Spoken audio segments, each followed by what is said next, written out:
저는 여러분과 함께 이런 사람에게 복이 있나니 하는 제목으로 전번 주일에 계속해서 우리 주 예수 그리스도의 산상부훈을 가지고 은혜의 말씀을 나누겠습니다. 그러면 이번 주일에는 나머지 4가지 복에 관하여 은미해 보십시다. 다섯째로, 긍휼히 여기는 자는 복이 있나니 긍휼히 여김을 받을 것이며, 이처럼 주님께서 말씀하십니다. 긍휼히 여기는 자는 자기의 연약함과 죄 많음을 깊이 깨달은 자가 남을 긍휼히 여깁니다. 자기 스스로가 긍휼히 여김을 받는 것이 필요하고 남의 동정을 받을 필요가 있다는 것을 깊이 체험하고 깨달은 사람이 다른 사람도 불쌍히 여기고 긍휼히 여기는 것입니다. 타인의 연약과 죄 많음을 보고 깊이 동정하고 도움을 베푸는 마음은 자기 스스로가 도움이 필요하고 동정이 필요하고 긍휼이 필요한 인간이라는 것을 깨달아 알아야 되는 것입니다. 여러분, 우리 성경에 보면 선한 사마리아인에 관한 예수님의 이야기를 기억할 수 있습니다.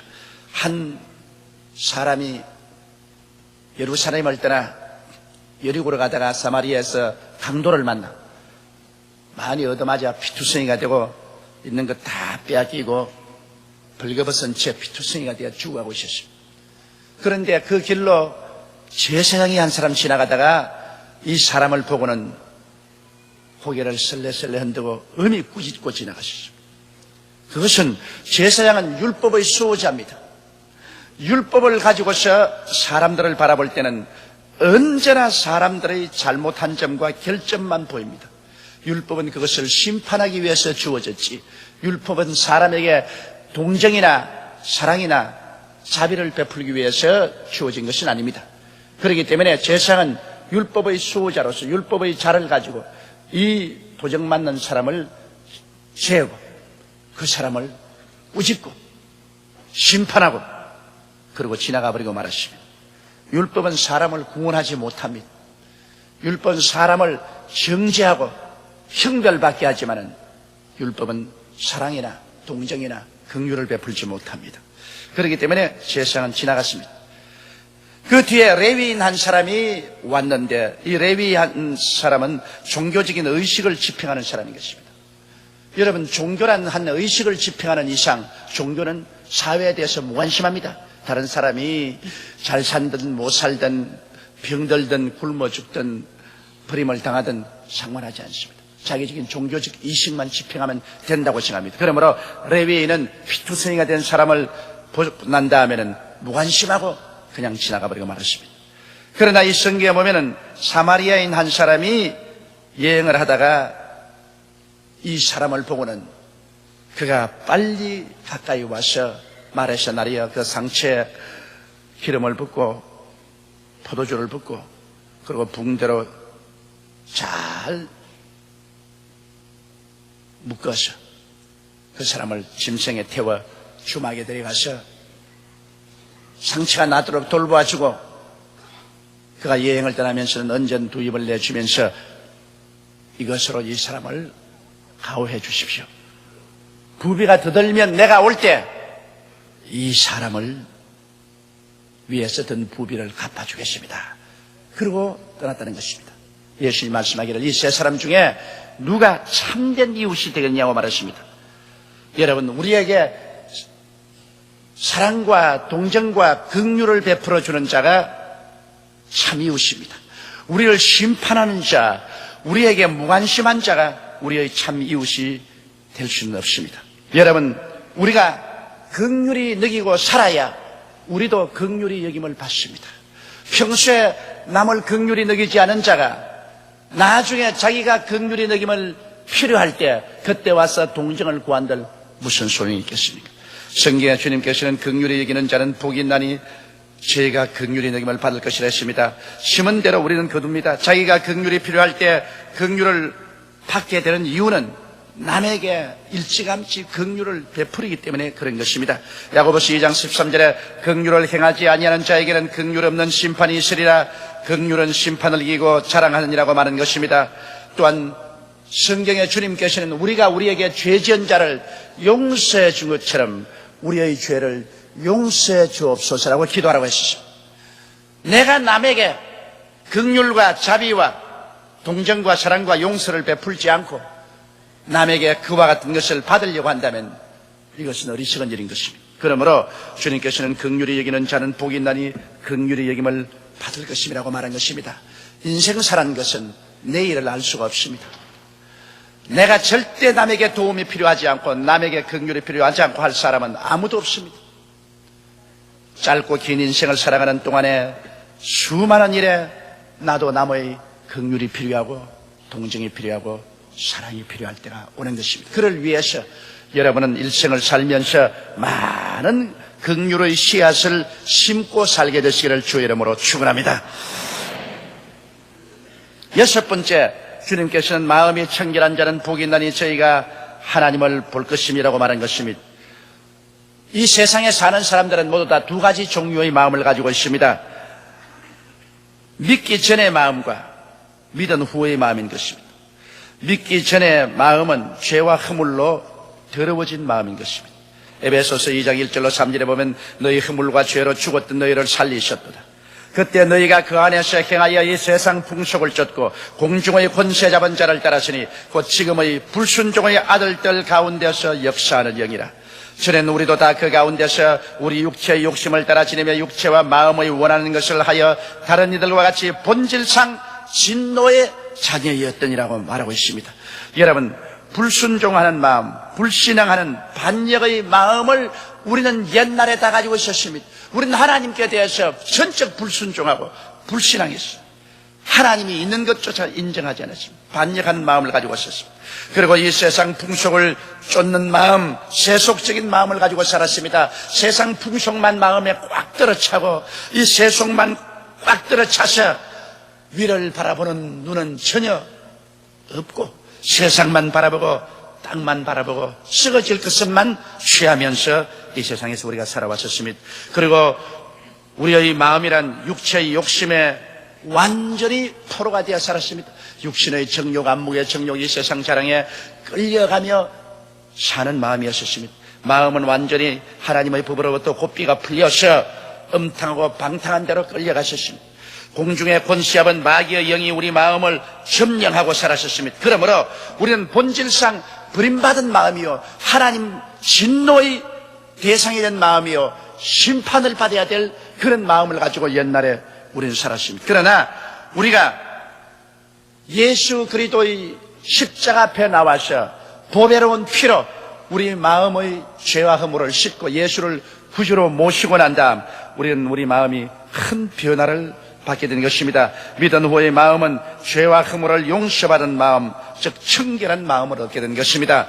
믿고 순종하는 마음이 들어왔고 하나님의 나라와 하나님의 의를 쫓겠다는 간절한 소망이 우리 마음속에 들어왔고, 그리고 육체의 정욕을 싸워서 이기고 육체를 정복하는 그런 마음이 우리 마음속에 들어왔고, 하나님의 길과 하나님의 계명을 마음속에 간직하는 우리가 되었으며 성령으로 충만한 그런 마음이 되었습니다. 그러므로 우리 사람이 다 산다고 해서 똑같은 마음을 가진 것이 아닙니다.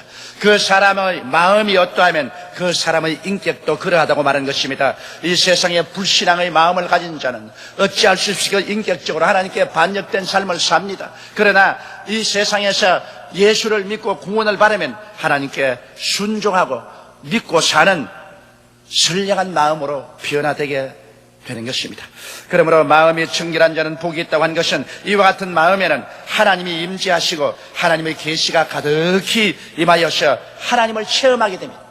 우리 마음이 그리스도의 십자가 밑에서 정결함을 받고 깨어지고, 그리고 하나님의 영광을 위해서 살면 여러분 두말할 것 없이 여러분의 마음속에 하나님의 말씀과 성령이 가득하게 임하게 되는 것입니다. 독에 물이 있는지 없는지 그것은 독을 들여다보면 압니다. 텅 빈 독하고 물이 가득한 독은 같을 수가 없습니다. 우리의 마음속에 하나님 말씀과 성령이 가득하면 우리의 심령 속에 하나님을 체험하게 되는 것입니다. 육신의 눈으로 꼭 봐야만 증명하는 것이 아닙니다. 마음에 가득하면 육신의 눈으로 보는 것보다 더 확실하게 체험할 수가 있는 것입니다. 오늘 마음이 정결하면 하나님이 우리 안에, 우리가 하나님 안에 들어와서 하나님과 함께 사는 이 놀라운 체험을 하게 되는 것입니다. 저는 저 자신의 체험 속에서라도 좀 더 하나님 앞에 깨어지고 회개하고 하나님 말씀을 더 열심히 읽고 더 많이 기도한 날에는 저희 마음속에 하나님의 임재하심이 가득합니다. 마치 독에 물이 가득한 것처럼 온 마음속에 하나님의 임재하심이 충만합니다.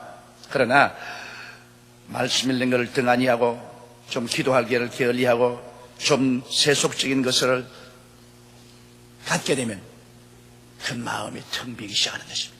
하나님의 살아계신 임재하심이 내 마음을 많이 떠나가고 희미하게 되는 것입니다. 그리고 신앙이 흔들리기 시작하고 세속이 홍수와 같이 마음속에 들어오려고 마음의 문을 두들기기 시작하는 것입니다. 여러분, 하늘나라와 세속은 단지 종이 한 장 차이입니다. 우리가 마음이 깨어져서 예수님 중심으로 믿고 하나님께 기도하고 말씀으로 충만하면 세속이 물러가고 하나님의 나라가 가득하고 하나님이 마음속에 가득하지만은 순식간에 우리가 기도와 말씀 있기를 등한히 하고 깨어지지 아니하면 세속이 우리 마음속에 확 들어서서 어제까지 마음속에 신앙이 넘치는 사람이 오늘 그만 신앙이 싹 사라집니다. 어제까지 하나님 살아계신다는 확신이 있던 마음이 그만 정말 하나님이 살아계실까 그런 생각이 생기고 마음이 흔들흔들합니다. 사람의 마음보다 더 야속스러운 것이 없습니다. 사람의 마음만큼 믿을 수 없는 것이 없습니다. 순식간에 그렇게 변화되고 흔들립니다. 이러므로 우리는 항상 예수 그리스도 앞에서 말씀으로 마음이 청결해지고 기도로 마음이 청결해지고 성령으로 충만해져서 하나님이 늘 여러분 가운데 임재하는 그런 축복 속에 살게 되시기를 주의 이름으로 축원합니다. 하나님의 임재하실 때 마음에 평안이 넘치고 기쁨이 넘치게 되는 것입니다. 왜냐하면 하나님은 기쁨이십니다. 그러므로 하나님이 같이 계시면 기쁨이 늘 충만합니다. 그러나 하나님이 떠나시면 마음속에 기쁨이 사라지는 것입니다. 주여 주의 앞에는 기쁨이 충만하며 주의 우편에는 즐거움이 넘치나이다. 하나님 그 자체가 바로 기쁨과 즐거움입니다. 하나님이 계시면 기쁨과 즐거움이 충만하고 하나님이 떠나가면 기쁨과 즐거움이 사라지게 되는 것입니다. 일곱째로 화평케 하는 자는 복이 있나니 저희가 하나님의 아들이라 일컬음을 받을 것이며, 화평이라는 것은 화해와 평화를 뜻하는 것입니다. 우리가 서로 화해하고 그 결과로 마음의 평화를 가지는 것입니다. 죄와 마귀가 있는 곳에는 화해와 평화는 없습니다. 여러분, 아담과 하와가 왜 타락했습니까? 마귀가 오자마자 죄를 통해서 하나님과 갈라놓고 마는 것입니다. 죄라는 것은 우리를 찢어놓는 것입니다. 그러므로 마귀가 와서 아담과 하와가 죄짓게 하자 그는 하나님과 불화하게 되었습니다. 또 자기 아내와 불화하게 되었습니다. 책임을 아내에게 돌리고 아내는 책임을 뱀에게 돌렸습니다. 형제간에 불화하게 되었습니다. 하나님께 쫓겨나서 가정을 이루어서 자녀를 낳았는데 맏자식 가인이 둘째식 아벨을 쳐 죽였습니다. 이웃과 불화하게 되었습니다. 아담의 후예는 오늘날 인류 역사를 통해서 끊임없이 피비린내 나는 살상과 살육의 전쟁의 역사를 이루고 마는 것입니다. 이와 같이 이 세상에서 마귀와 죄가 있는 곳에는 절대로 화해와 평화가 없습니다. 그런데 예수님께서 오신 것은 십자가 보배 피를 통해서 우리에게 화해와 평화를 가지고 오셨습니다. 이러므로 화해와 평화는 하나님의 아들이 하는 일이요, 전쟁과 분열과 살상은 마귀와 죄가 하는 일인 것입니다. 이러기 때문에 화평케 하는 자는 복이 있나니 저희가 하나님의 아들이라 일컬음을 받을 것이라고 했었습니다. 우리 주 예수 그리스도와 손을 잡고 화해와 평화를 가져오는 일을 하는 것은 바로 하나님의 아들이 하는 일인 것입니다. 예수님께서는 십자가에 못 박혀 몸을 찢고 피를 흘리심으로 모든 인류의 죄악을 청산하셨습니다. 죄를 청산했기 때문에 우리 하나님과 우리 사이에 화해와 평화가 있게 된 것입니다. 죄는 하나님과 우리 사이를 분리시켜 놓았고 하나님 앞에 설 수 없게 되고 원수가 되었지만은 예수님이 그 죄를 대신 십자가에서 제하심으로 예수를 통해서 하나님과 화해하게 되고 평화를 얻게 된 것입니다. 오늘날 또 우리가 예수 그리스도의 복음을 전개해서 사람들로 하여금 하나님과 화해하게 하고 하나님과 평화를 가져오는 일을 하면 여러분은 예수와 더불어 하나님의 아들이라 일컬음을 받게 되는 것입니다. 우리는 가는 곳마다 그러므로 그리스도의 복음을 통해서 하나님과 사람과 화해하게 하고 평화를 가져오게 하는 이 일을 해야 되는 것입니다. 그렇지 않고는 온 세계는 하나님과 원수된 자리에 있고 하나님의 심판하에 놓여 있고 불언간 다가올 하나님의 진노의 심판에 멸망하고 말 것입니다. 오직 예수님께서만이 십자가에서 우리에게 분열과 고통을 가져오는 마귀를 정복했었습니다. 예수님은 십자가에서 마귀의 정사와 권세를 다 패하고 마는 것입니다. 오늘날 마귀의 정사와 권세를 누구도 패할 힘이 없습니다. 그러나 하나님의 아들이 오셔서 그 십자가를 통하여 마귀의 무장을 해제하고 마귀의 모든 정사를 패하고 마는 것입니다. 그러므로 예수 그리스도의 십자가를 통해서 마귀는 패하고 말았습니다. 예수의 이름과 그 보배로운 피를 가지고서 우리가 전가하는 것마다 우리에게 분열을 가져오고 미움을 가져오는 마귀를 내어 쫓아버릴 수가 있는 것입니다. 우리의 마음에서, 우리의 가정에서, 우리의 사회에서, 우리의 생활에서 원수 마귀를 내어 쫓고 마귀의 모든 분열과 파괴를 멸하고 성령의 하나 되게 하는 것을 우리가 가져와야 되실 것입니다. 마귀가 역사하는 곳마다 분열이 다가오고 성령이 역사하는 곳마다 하나 되는 일이 일어나게 되는 것입니다. 이러므로 오직 예수 그리스도의 십자가만이 마귀를 멸하고 성령의 역사를 가져올 수 있는 것입니다. 여러분, 화평을 가져오는 것은 오직 예수님의 보혈밖에 없습니다. 예수 그리스도의 보혈은 먼 데 있는 우리를 가깝게 해주시는 것입니다. 예수 그리스도의 보혈은 우리가 하나님 안에, 하나님 우리 안에 들어올 수 있는 화해를 가져오는 것입니다.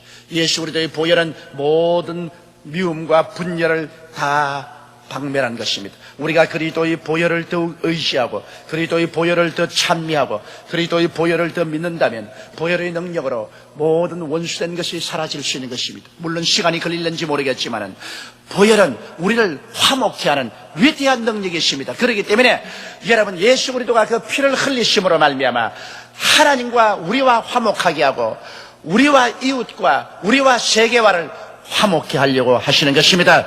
이러므로 결국 보혈이 우리를 심판에서 면하고 영원한 하나님의 화평 속에 들어가게 해주시는 것입니다. 하나님과 인간 사이, 부부간, 형제간, 이웃간 예수님의 십자가 보혈의 능력으로 죄를 용서하고 불악케 하는 마귀를 쫓고 화평을 가져올 때 그 일이 바로 하나님의 아들의 일이요, 하나님의 아들이란 칭호를 받게 합니다. 화해와 평화는 하나님의 아들만이 가져오는 축복인 것입니다. 그렇기 때문에 우리 주 예수 그리스도를 우리가 모시고 보혈을 의지하고 우리는 가는 곳마다 화해와 평화를 가져오는 그 일을 해야 되겠습니다. 이것이 정말 우리가 복받은 사람이 되는 것입니다. 가는 곳마다 분열을 조장하고 파괴를 조장하고 미움을 가져오는 것은 이거는 마귀가 하는 일인 것이죠. 이것은 하나님의 아들이 하는 일이 아닌 것입니다. 여덟째로, 의를 위하여 핍박을 받는 자는 복이 있나니 천국이 저일 것입니다. 이 세상은 두 가지 세계가 있습니다. 죄의 세계가 있는가 하면 의의 세계가 있습니다. 죄의 세계는 마귀가 지배하는 세계인 것입니다. 하나님을 부인하고 대적하거나 무관심한 세계입니다. 유물론적인 세계요, 허무주의적인 세계요, 방종의 세계요, 인본주의적인 세계가 바로 죄의 세계인 것입니다. 그런가 하면 의의 세계가 또 있습니다. 예수님이 다스리는 세계가 바로 의의 세계인 것입니다. 하나님을 인정하고 사랑하며 섬기는 세계요, 성령님을 모시고 절제하며 소망에 넘치는 세계가 바로 의의 세계인 것입니다. 우리가 사는 이 세계는 바로 죄의 세계와 의의 세계가 서로 대결하면서 살고 있는 것입니다. 예수 그리스도를 구주로 모시고 여러분 마음속에 하나님께서 들어와 계시며 성령이 충만하고 소망에 넘치는 세계를 사는 사람은 마음속에 의의 세계를 가지고 있습니다. 그러나 하나님을 부인하고 대적하고 무관심하고 물질 위주로 살고 허무한 세계 속에 살고 방종하고 인본주의로 사는 이 세계는 마귀가 지배하는 세계입니다. 그러므로 우리의 일생은 끊임없이 의의 세계와 마귀의 세계와의 대결이요, 흑암의 세계와 빛의 세계에 대한 대결인 것입니다. 이렇기 때문에 우리 예수 믿는 사람이 이 땅에 사는 동안에 결코 한시도 영적인 싸움을 하지 않고 살 수 있는 순간이 없습니다. 이 땅에 사는 동안은 우리는 끊임없이 싸웁니다. 마귀가 우리를 대적해서 우는 사자같이 덤벼듭니다. 우리는 그러므로 말씀과 기도와 믿음으로 이를 대적합니다. 우리는 죄와 싸우고 불신앙과 싸우고 불순종과 싸우고 인본주의와 싸우고 방종과 싸우고 허무한 세계와 싸워가면서 우리가 이를 정복하고 변화시키면서 살아가는 것입니다. 이렇기 때문에 죄의 세계가 우리를 향해서 핍박 안 할 리가 없습니다. 오늘 우리는 우리의 마음속에 있는 천국이 사느냐, 그렇지 않으면 세상에 있는 죄의 세계가 사느냐, 그 무서운 투쟁 가운데 놓여 있는 것입니다. 고린도후서 6장 14절로 18절은 이렇게 말하고 있습니다. 너희는 믿지 않은 자와 멍에를 같이 하지 말라. 의와 불법이 어찌 함께하며 빛과 어두움이 어찌 사귀며 그리스도와 벨리알이 어찌 조화되며 믿는 자와 믿지 않은 자가 어찌 상관하며 하나님의 성전과 우상이 어찌 일치가 되리요. 우리는 살아계신 하나님의 성전이라. 이와 같이 하나님께서 가라사대 내가 저희 가운데 거하여 두루 행하여 나는 저희 하나님이 되고 저희는 나의 백성이 되리라 하셨느니라. 그러므로 주께서 말씀하기를 너희는 저희 중에서 나와서 따라있고 부정한 것을 만지지 말라. 내가 너희를 영접하여 너희에게 아버지가 되고 너희는 내게 자녀가 되리라. 전능하신 주의 말씀이니라 하셨느니라. 이러므로 하나님이 우리 가운데 계심으로 하나님께서 우리가 세상과 타협해서 살기를 원치 않습니다. 마귀의 세상 속에 들어가셔 그와 손잡고 그와 부둥켜 안고 타협하면서 하나님은 살지 말라고 했습니다. 그런 세계 속에서 나와서 당연히 그리스도 중심으로서 빛의 자녀로 살면은 하나님이 우리 가운데 함께 계셔서 우리 친아버지가 되어 우리를 돌보시고 이끌어 주시겠다고 약속하신 것입니다. 이러므로 우리가 이와 같은 삶을 살려고 할 때 세상이 우리를 가만두지 않습니다. 죄가 가만두지 않습니다. 마귀가 우리를 가만두지 않고 끊임없이 우리를 공격하고 우리를 핍박하고 우리를 넘어뜨리려고 하는 것입니다. 그러므로 갈라디아서 4장 28절로 29절에 보면 형제들아 너희는 이삭과 같이 약속의 자녀라. 그러나 그때 육체를 따라 난 자가 성령을 따라 난 자를 핍박한 것 같이 이제도 그러하도다. 이스마엘이 육으로 났지만 이삭은 약속으로 성령으로 태어났습니다. 육으로 태어난 이스마엘이 약속으로 태어난 이삭을 핍박했었습니다. 오늘날 이 세상에 육으로 사는 세상 사람들이 예수를 믿고 성령으로 거듭나서 하나님의 약속의 자녀가 된 성도들을 핍박하는 것은 당연한 일인 것입니다. 왜냐하면 물과 기름이 섞이지 아니한 것처럼 육으로 사는 사람하고 영으로 사는 사람하고 섞이지가 않습니다. 그러므로 육으로 사는 사람들이 영으로 사는 사람들이 곁에 있으면 늘 자기의 잘못이 드러나고 자기의 죄악이 드러나기 때문에 고통스럽습니다. 이러므로 육으로 태어난 사람이 영으로 태어난 사람 약속의 자녀들을 핍박하고 그를 괴롭히는 것입니다. 그러나 예수님 때문에 핍박을 받으면 그것이 천국 백성 된 증거가 됩니다. 천국 백성이 되고 영으로 태어났기 때문에 세상 사람이 핍박하지 자기와 똑같은 종류의 사람이면 핍박하지 않습니다. 그러므로 여러분이 핍박을 받는 것이 바로 하나님의 백성이요 거듭난 사람이 되었다는 증거인 것을 알고 오히려 기뻐하시기 바랍니다. 우리는 오늘 긍휼히 여기는 자, 마음이 청결한 자, 화평케 하는 자, 의 때문에 핍박을 받는 자의 복을 음미해 보았습니다. 참으로 고귀한 축복입니다. 우리는 이 세상에 사는 동안 매일매일 주께서 가르친 이 축복받는 마음가짐을 갖고 주님이 주시는 복을 받으며 살도록 늘 마음을 다스리며 노력하는 여러분이 되시기를 주의 이름으로 축원합니다.